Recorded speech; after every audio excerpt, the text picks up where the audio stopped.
สู่ขวัญตามระบำทำนอง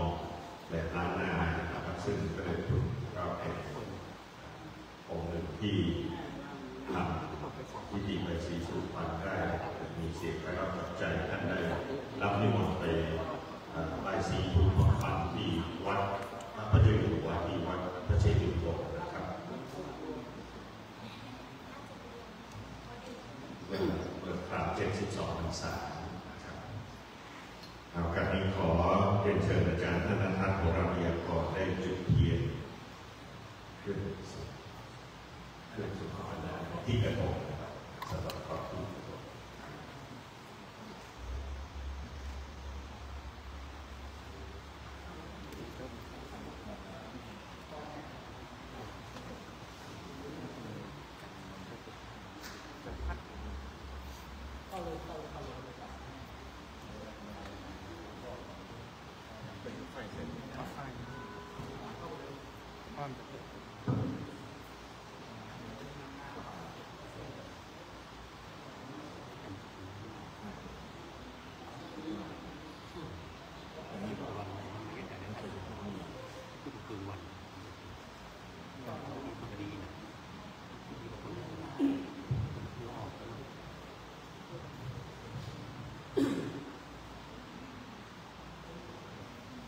ญาติโยมเอาได้เรียนที่ศีรษะนะแต่อย่าเพิ่งลืมนะอย่าให้ขาดนะเพราะเดี๋ยวเราต้องทำให้ดีสุดดวงชะตาเมื่อวันที่30 2-3 วันที่ผ่านมาสมเด็จพระเจ้าลูกยาเธอเจ้าฟ้าทีปังกรรัศมีโชคมหาวชิโรตเมืองภูวิบูลราชกุลท่านทรงประสูติปีรักาทางกระทรวงวัฒนธรรมกรมการศาสนาได้มาจัดพิธีณตรงนี้ตรงที่ซุ้มสืบชะตาซึ่งเป็นซุ้มที่ยิ่งใหญ่มากท่านประสูติในวันศุกร์ท่านพระชนมายุครบ20 ปีท่านทรงเกิดปีรักาดังนั้นท่านทั้งหลายก็มาตามรอของบุคคลสำคัญในราชวงศ์แล้วก็พระวิบูลย์ชัยเป็นจอมเจดีย์อยู่ในแบบของประเทศไทยและเป็นเจดีย์ที่ศักดิ์สิทธิ์ถ้านับอันดับ20ก็ไม่ต่ำในโลกนี้ดังนั้นก็ขอให้ท่านทั้งหลายได้ตั้งใจทำพิธีสู่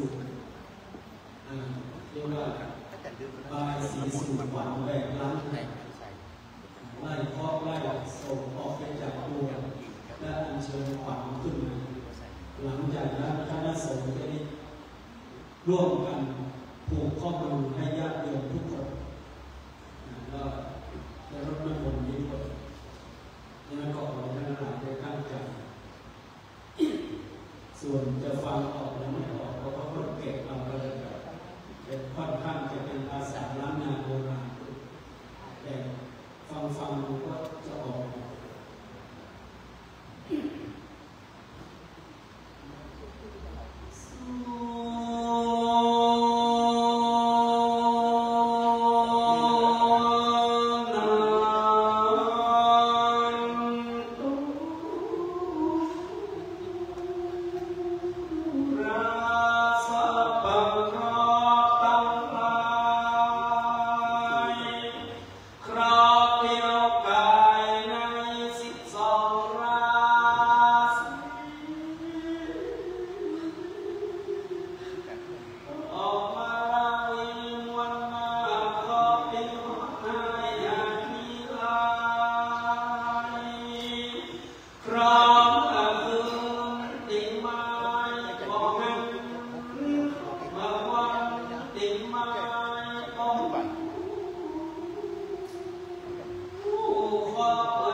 เรียกขวัญเข้ามาหลังจากเรียกขวัญจะ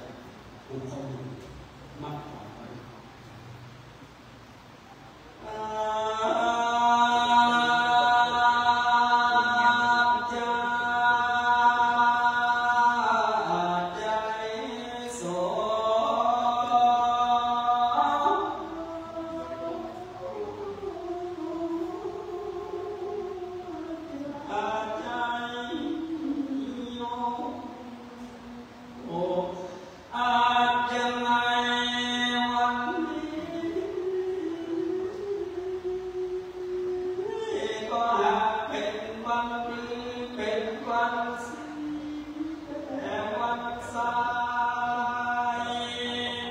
เป็นวันเปิดเศษกา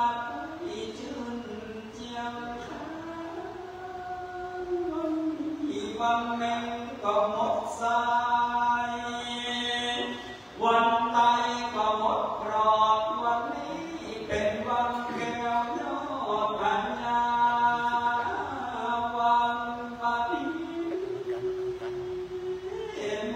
ราสนาตั้งตา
ป้าแขกปักเดียวแปดซ้อน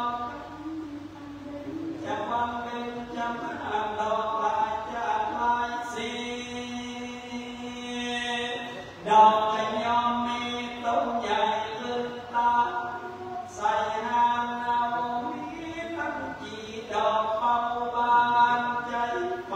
ทั้งดอกบานใหญ่และจังกอนมีทั้งดอกบัวซ้อนเหยียบกาดหอมรสสลาละเมา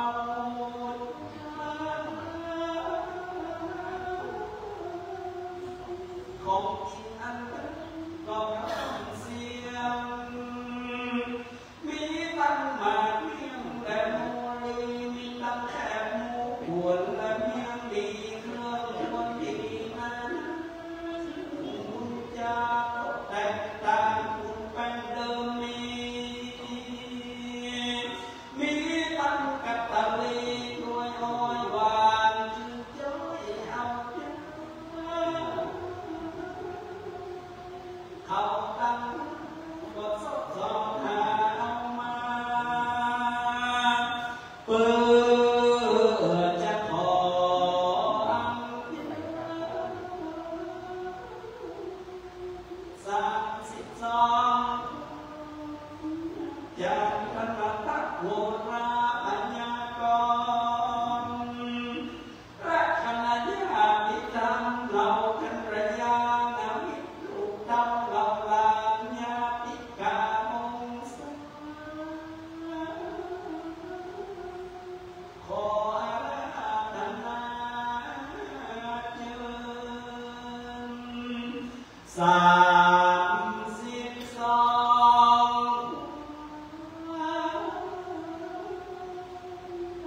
เจ้าหยุดปิดก็ถึงสู่วราโน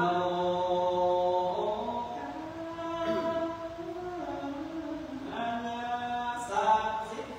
32วันอย่าไปอยู่ที่ศาลาสุขเก้าห้องอย่าไปอยู่ที่ฟ้าร้องแผ่นดินสุดอย่าไปอยู่ที่สมุทรหลวงกรุงใหญ่กว่าเจ้าอย่าไปอยู่ต่อจากเอราวัณขวัญตะวันจึงมาอยู่ที่ตะวันตั้งเก้า32วันเจ้าอย่าไปอยู่เมืองอย่าเข้าดอกซอนมันขวัญหูมีตั้งกูมาอยู่เตียงมาตั้งขวัญหลังความแพ้ความแค้นความมือที่เคยสวมสุดแฟนไปนานมาดูสลันเตียงขิงมาตั้งความที่เคยยันใส่ดินและน้ำต้มขออัญเชิญ32วันเจ้าปีนายจุงคืนสู่ห้องวราโน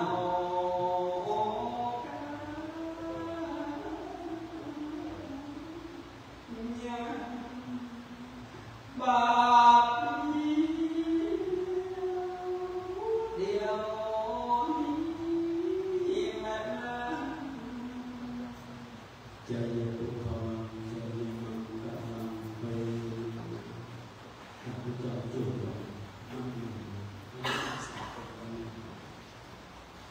กระจายน้ำป่าดีน้ำสายช่วยกันทุกคน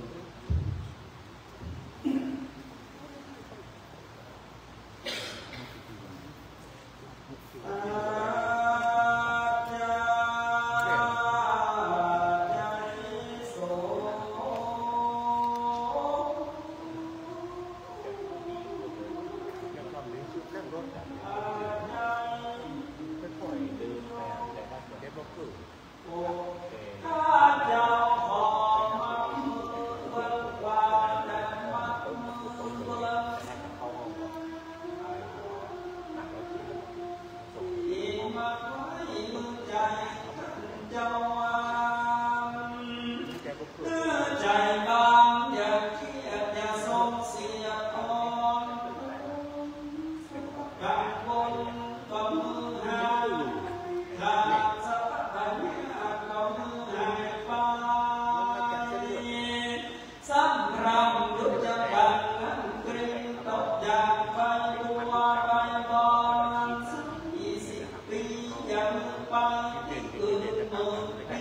จะไปไหนได้อยู่กับพ่อแม่และหมู่ญาติอยู่นำอีกนำตามหามูราศรัทธาได้อยู่กับจุวพระพุทธศาสนาขององค์สมเด็จพระสัมมาสัมพุทธเจ้าเพื่อสถิตเสถียรตั้งมั่นกุมหาปังตวัสยังจะมีเที่ยงแต่ดี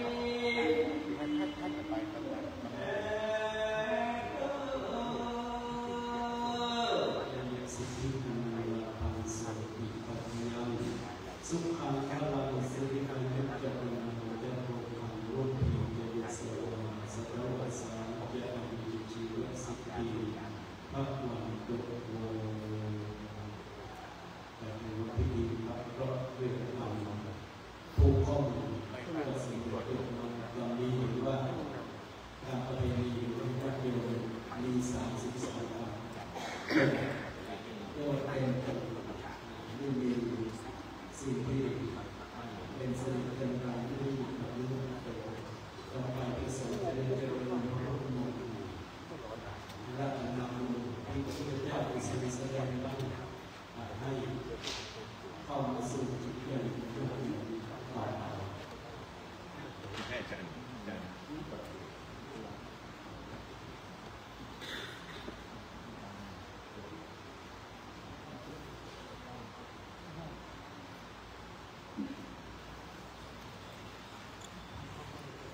ชียสุทิธานาภังสุติปัจจัยสุขังพลังสิริโอยุจเจริญเจริญธรรมยุติเยยะสวา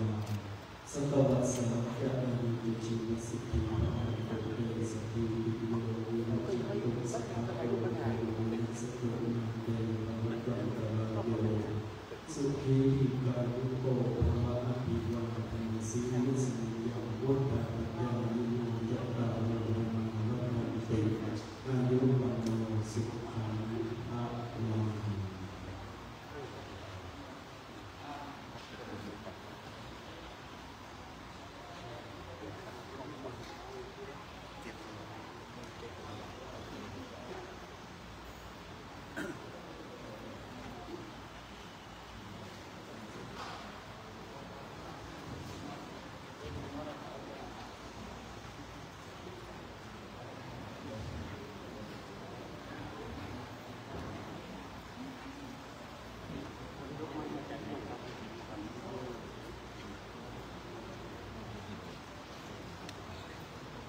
พี่เดี๋ยวสืบศรัทธาอยู่เดี๋ยวสืบศรัทธาอยู่เดี๋ยวอย่าเพิ่งเด็ดใช้แบบ ใช้เดี๋ยวใช้ต่อสั่งเวียนที่สั่ง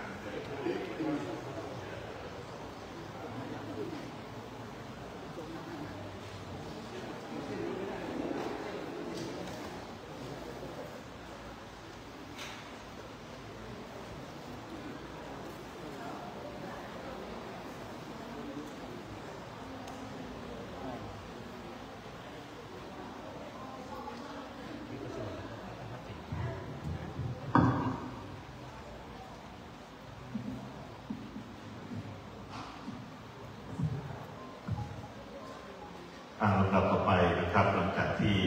ใบสีสู่ขวัญเรียบร้อยแล้วนะครับ ก็จะได้เข้าสู่พิธีเจริญพุทธมนต์สืบชะตานะครับ ในลำดับแรกนี้ขอเรียนเชิญอาจารย์ธนทัศน์โอราเพียงก่อนได้จุดเทียนน้ำมนต์ประเคนบาตรน้ำมนต์ในพระเดชพระคุณท่านเจ้าคุณประธานสงฆ์นะครับ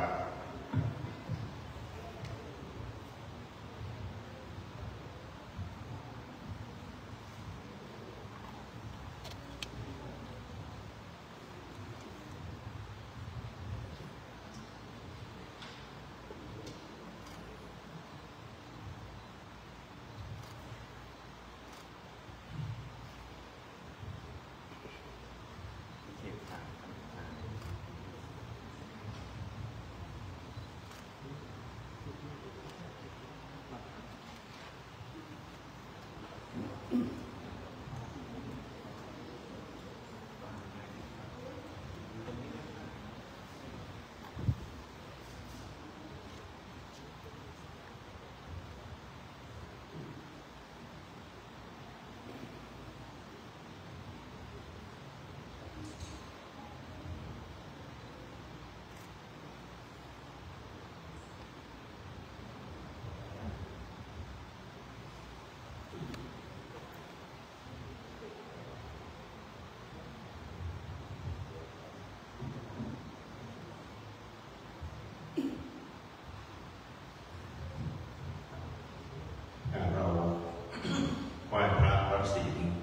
รียบร้อยแล้วนะครับลำดับต่อไปก็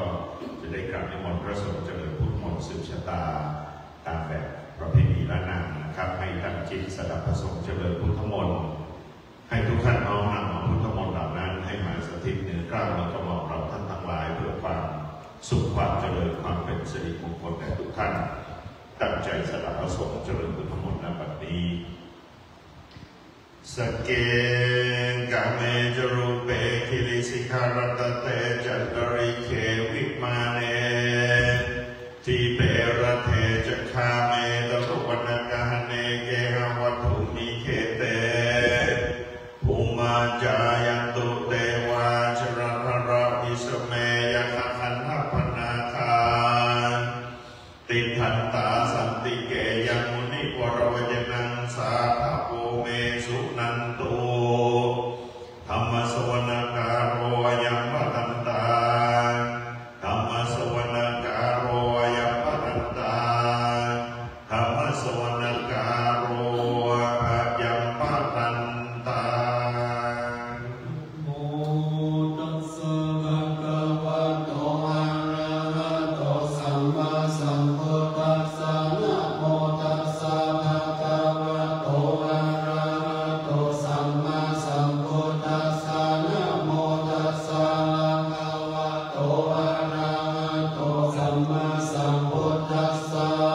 พุทธังสรณังคัจฉามิธัมมังสรณังคัจฉามิสังฆังสรณังคัจฉามิตุติยัมปิพุทธังสรณังคัจฉามิตุติยัมปิธัมมังสรณังคัจฉามิตุติยัมปิสังฆังสรณังคัจฉามิตติยัมปิพุทธังสรณังคัจฉามิตติยัมปิธัมมังสรณังคัจฉามิตติยัมปิสังฆังสรณังคัจฉามิสรณังคัมมังนานะโมอะระหะโตสัมมาสัมพุทธัสสะนะสิโนนะโมอุตตมะธัมมัสสะสวะคาตะเสวะเตนิทานะโมมะนาสังฆะสัพเพวิสุทธัสสิลาเตปิโนนะโมโอมัตตยานัตถสารตานันตยาสัสสะทุกขังนะโมโอมัตตติตัสสะตัสสะวะตุตยาสัพพินะโมการะอาเวนะวิคัจฉันโตปัตตวานะโมการานุภาเวนะสุปฏิโหตุสัพพตานะโมการะสะเตเสนะวิติมิโหมิเตชวาเสวนาจะปาลานังปันติตานังจะเสวนาปุชาจะปุชานิยานังเอตัมมังอาราพุทธังมังปฏิโลปะเตสาวาโสจะปุเตจะกัตตะปุญญาตาอัตตะสัมมาปันนิติจะเอตัมมังอาราพุทธังมังอาหุสัจจัญจะสิปัญจวินัยโยจะสุสิกิโตสุภาสิตาจะยาวาจาเอตัมมังอารามุตตะนามาตะเอโตอุปทานังพุทธาการาสสังฆาโออานาคุลาจะกัมมันตาเอตัมมังอารามุตตะมังอานัญจธรรมจาริยาจายาต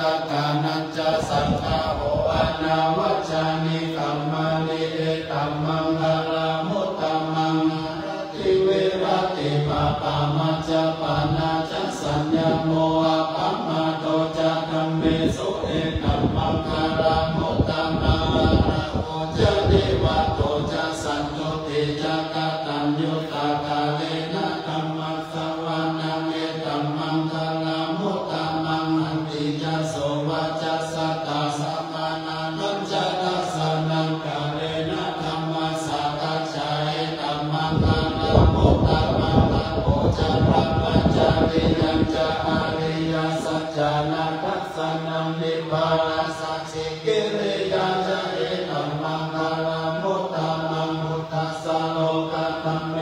ติตังยัสสะนังกัมปติอันโสกังเวรัจฉังเขมังเอตัมมังอารามุตตะมังเอตาหิสานิกัตวานาสัพพะธัมมะปราชิตาสัพพะโสติกัจจติ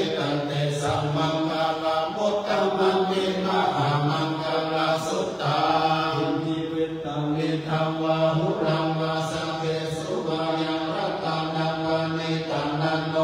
มังอาจิตังทาคัตเตนะอิธัมปิพุทเทรัตตังนังวานิตังเนเตนะสัจเจนะสุวัติโหตุขยังเวราคังนามัตตังปานิตังยะทัสสะทาสัทธายามุนิสัมมาหิโตนะเตนะธัมเมนะสัมมาทิกินเจนังปิธัมเมรัตตังนังวานิตังเนเตนะสัจเจนะสุวัติโหตุยังพุทธะเสโตภะเรวันนะเยสุจิสัมมาทิมานันตาริกัญญามาหุสัมมาทินะเตนะสัมโมนะวิชาติริคัมปิธัมเมรัตตังนังปานิตังเอเตนะสัจเจนะสุวัติโหตุเยปุคัลลาหัตถะสัตตังปัสสัทธะจัตตาริเอกานิยุคานิโหติเตทักขินายาสัพพะสัสสะวะกาเอเตสุทินนานิมหาปังกานิอิตัมปิสังเกรัตตานังปานิตังเอเตนะสัจเจนะสุวัติโหตุเยสุปายุตตะมนัสสะธัมมะเหนะนิกามิโนโมตัมมัสสะสัมมามิเตปฏิปัตตาอมตังวิกายัมนัตตาโอทานิพุทธิบุญจามนาอิธัมปิสังเกรัตตานังปานิตังเอเตนะสัจเจนะสุวัติโหตุขีนังปุรานังนาวันนาติสัมภาวังวิรัตตจิตตายาติเกหวัสสมิงเตขีนาปิชาอาวิรุลลาหิสังฆานิพันติธิรายะตายัมปะทิโปอิธัมปิสังเกรัตตานังปานิตังเนเตนะสัจเจนะสุวัติโหตุยานิทัพพุตานิสัมมาปะตานิภูมานิวายานิวาอันตาริเกตาธาทาตังเทวมนุสสะปุชิตังพุทธังนามัสสะมาสุวัติโหตุยานิพุตานิสัมมาปะตานิภูมานิวายานิวาอันตาริเกตาธาทาตังเทวมนุสสะปุชิตังนามัสสะมาสุวัติโหตุยานิทัพพุตานิสัมมาปะตานิภูมานิวายานิวาอันตาริเกตาธาทาตังเทวมนุสสะปุชิตังสังฆนามัสสะมาสุวัติโหตุรัตนาสุตตามิตัญจสัพพะโรกัสสมิมานะสัมภวะเยอะปริมาณังวุฒังอโยจติวิยัญจาสัมปะตังอเวรังสัพพะตังทิตัญจารานิสิโนวัสยโนวายวัตสังเวคัตมิโตเอตังสันตินาทิตายาธรรมะเมตังวิหารังเวตัมมาโอเตติจานุปกัมมาสีลวะคัสสะเนนะสัมปันโนกามิสุเวนัยเจตังนานิจตุกะปัสสยพุทธะเรติติการณิยาเมตังสุตตาปัมมโนพุทโธปัมมโนธัมโมปัมมโนสังโฆปัมมนาวันตานิสิริสัมปานิอายุวิจิกาสัตตปะเตอุณนานาวิสารโบโมสิกาตตะเมนะคาตตะเมปะเรตาปฏิกามันโตโอตานิโสอานะโมตาวะโตนะโมสัตตันนังสัมมาสัมพุทธานังติติปิโสภะคะวะอะระหังสัมมาสัมพุทโธวิชาจารณะสัมปันโนสุขโตโลอังกิโตอนุตตโรปุริสธัมมาสารติสัทธาเทวมนุสสานังพุทโธภะคะวะติสวะคาโตภะคะวะตาธัมโมสันติติโกอาคาลิโกเอหิปัสสิโกโอปัญญายิโกปัจจตังเวทิตัปโปวินโยอิติสุปฏิปันโนสาวกสังโฆสุปฏิปันโนภะคะวะโตสาวกสังโฆญาณปฏิปันโนภะคะวะโตสาวกสังโฆสามิจิปฏิปันโนภะคะวะโตสาวกสังโฆญาณิทังจัตตาริปุริสโยกานิอาคาปุริสปุคลายสาภะคะวะโตสาวกสังโฆอาหุนายโยปาหุนายโยทักขินายโยอาจาริกรณิโยอนุตตรังบุญญาเขตังโลกัสสะเทวมุต ตังสรันกันังธัมมังสังฆัญจาภิกขโวภัยยังวาชัมเบตัตตังวา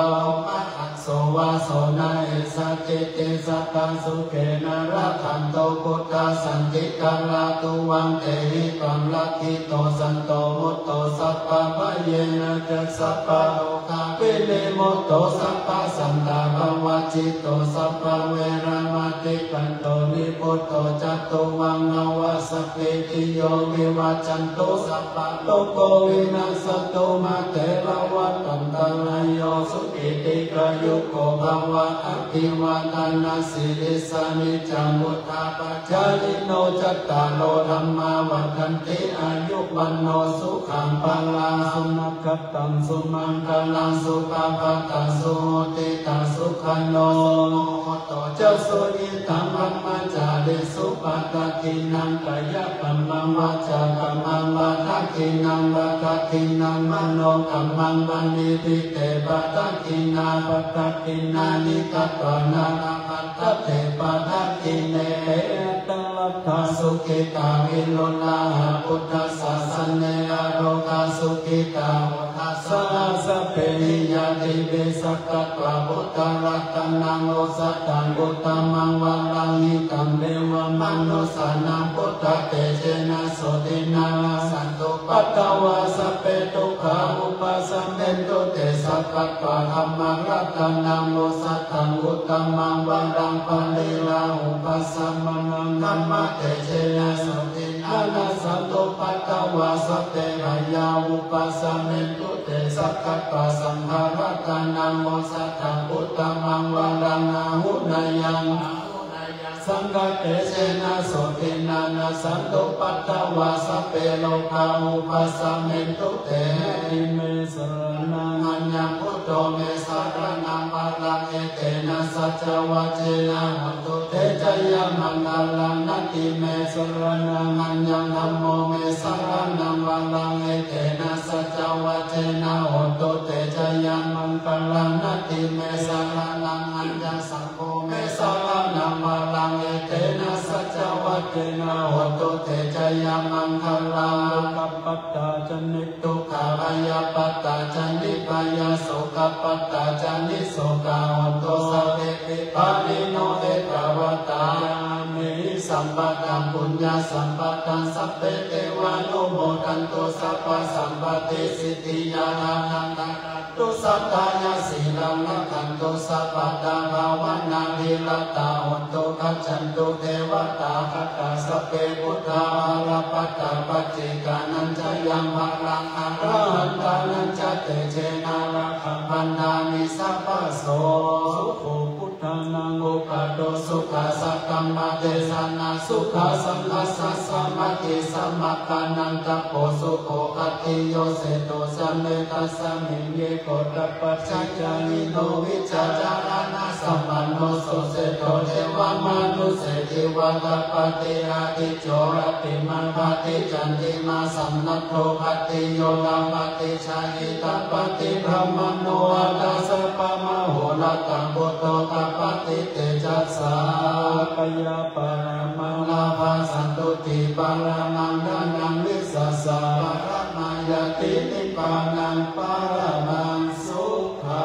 งอินตจัตตาเทวจัตตาธรรมจัตตามหาพรหมจัตตาอิสิจัตตามหาอิสิจัตตามุนีจัตตามหามุนีจัตตาปุริสจัตตามหาปุริสจัตตาจักขวัตติจัตตามหาจักขวัตติจัตตาพุทธจัตตาปัจเจกพุทธจัตตาอรหันตจัตตาสัพพสิทธิวิจาร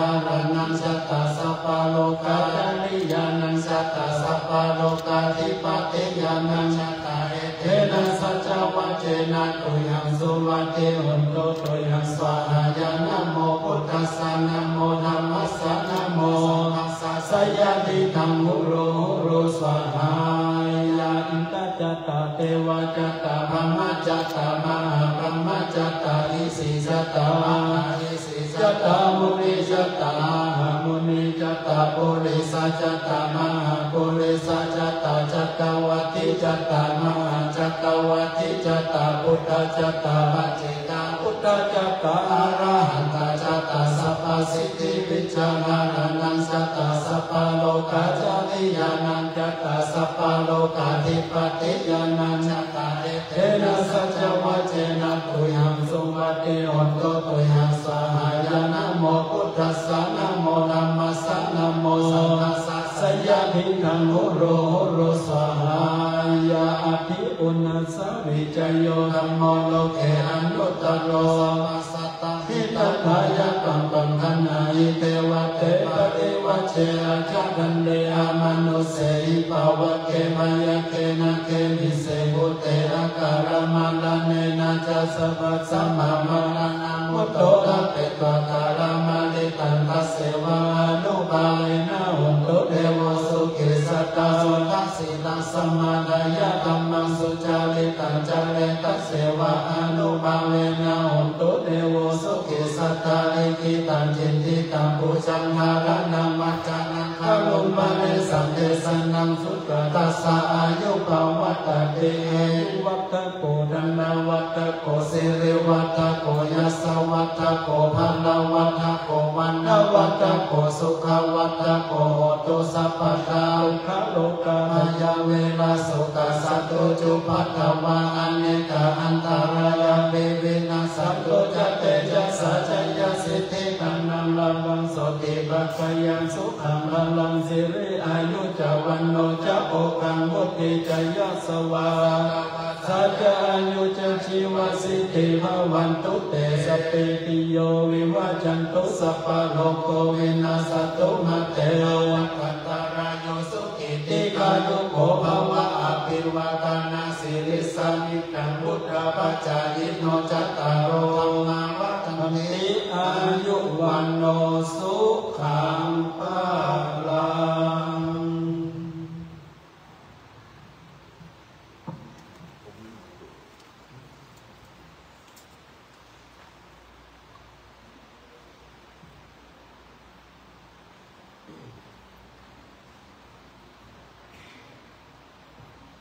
ครับตอนนี้พระสงฆ์ได้โปรดเมตตาเจริญพุทธมนต์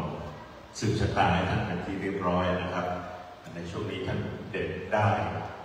ที่เอาได้รอบศีรษะออกก่อนมาเด็ดได้เก็บไว้เป็นข้อมูลให้ลูกหลานคนเป็นที่รักที่บ้านเพราะว่าได้นี้ได้ทำพิธีเรียบร้อยแล้วนะครับ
เดียวสอง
ครับลำดับต่อไปนะครับเราจะได้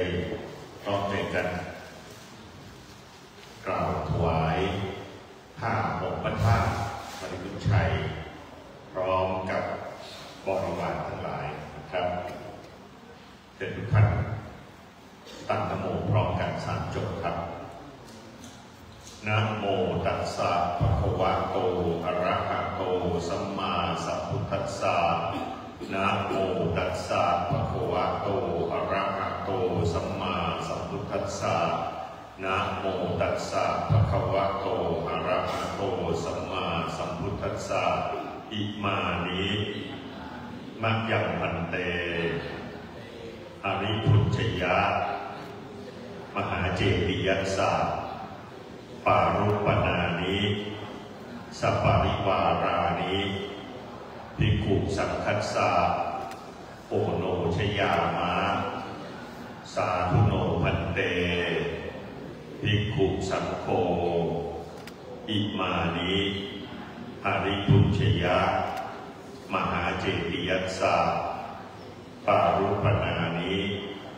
สัปปาริวารานิปฏิคันหาตุอัมหาการทีฆรตังอิตายะ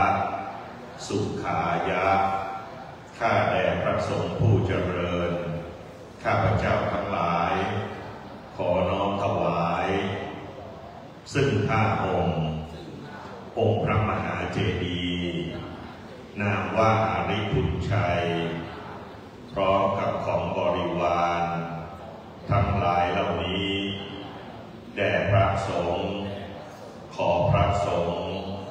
จงรับซึ่งผ้าห่มองค์พระมหาเจดีย์นามว่าอริพุชชัยพร้อมกับของบริวารทั้งหลายเหล่านี้ของข้าพเจ้าทั้งหลายเพื่อประโยชน์เพื่อความสุขแก่ข้าพเจ้าทั้งหลายตลอดกาลนานเทอญสาธุครับลำดับต่อไปขอเรียนเชิญอาจารย์ธนทัศน์โหราพยากรณ์ได้น้อมถวายพระพุทธเป็นพุทธบูชาก่อนครับขอเรียนเชิญครับด้านหน้าพระประธาน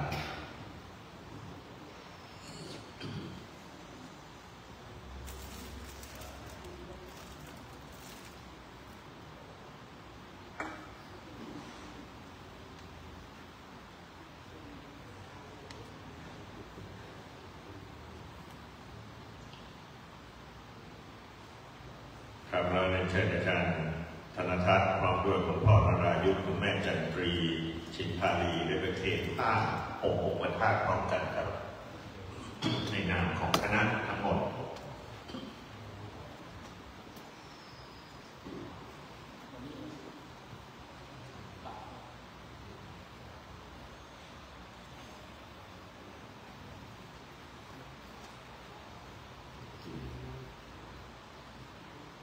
สาธุกันพร้อมกันนะครับสาธุสาธุสาธุและต่อไปเรียนเชิญ9 ท่านต่อไปนี้ได้ประเคนทายธรรมแด่พระสงฆ์นะครับท่านละ2 ชุดเลยนะครับทั้งกล่องและที่เป็นชุดผ้าโปร่งสีเหลืองขอเรียนเชิญคุณสาริณีมีเจริญคุณสันติดีงานคุณจิระเครือวันคุณจิตติพินันท์คุณนัชชาแก้วอุไรคุณอรไทยไตรรัตน์อภิวันคุณสิริชัยวัฒน์ยักษ์เมาคุณมีรพัฒน์รัตนประภา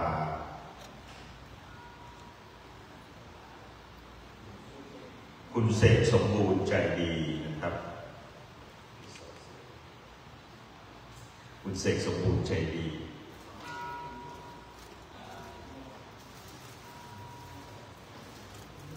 2 ชุดนะครับ2 ชุดเลย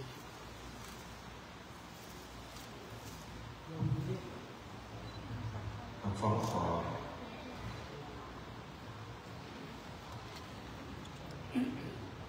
น้ำกดน้ำที่กดน้ำใส่เรียบร้อย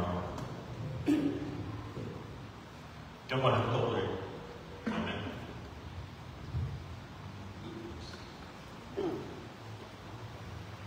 ตั้งใจรับพรจากพระสงฆ์ครับ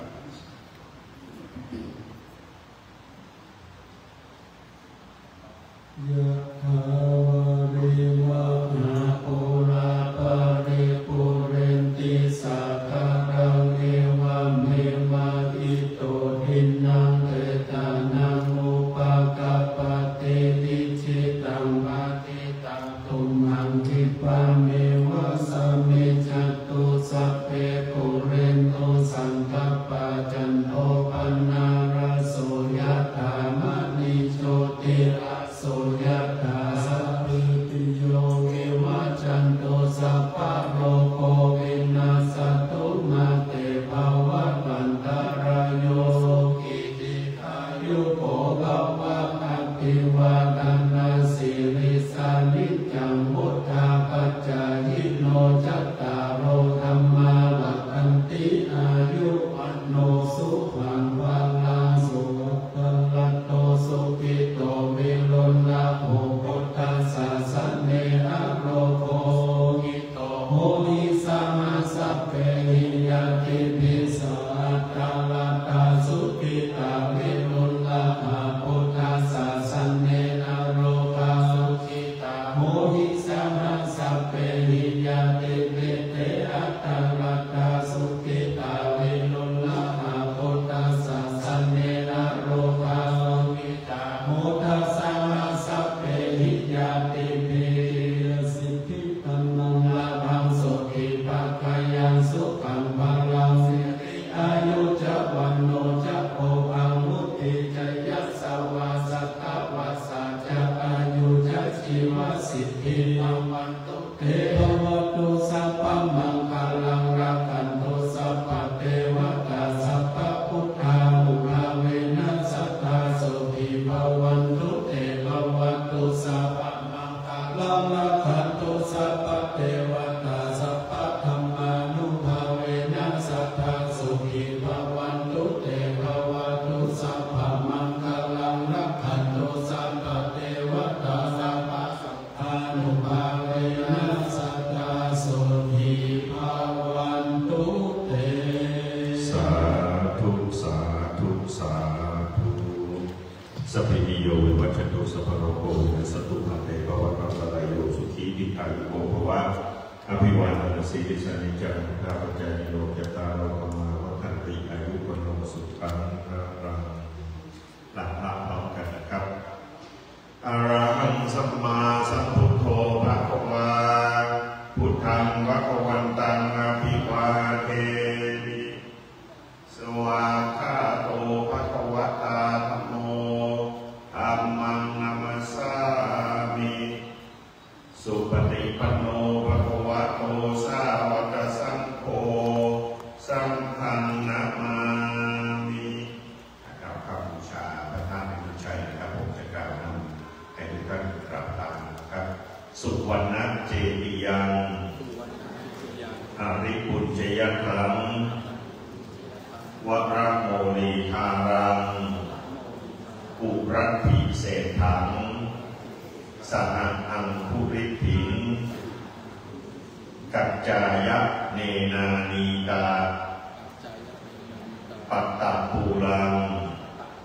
สีเสนะไมหังปัณมามิคาตุงอาหังวันคามิสัพพทาข้าพเจ้าขอเอาเสียงกล้าวของข้าพเจ้านอบน้อมพระธาตุอันเป็นพระเจดีย์ทองซึ่งตั้งอยู่ในเมืองอริพุนชัยคือพระอาทิเบื้องทานพระโมลีอันประเสริฐพระอาทิเบื้องพระสวงอันประเสริฐสุดกับทั้งพระอาทิพระองคุรีและพระธาตุย่อยเป็นบาทหนึ่งอันพระกัจจายนะนำมา ข้าพเจ้าขอวันทา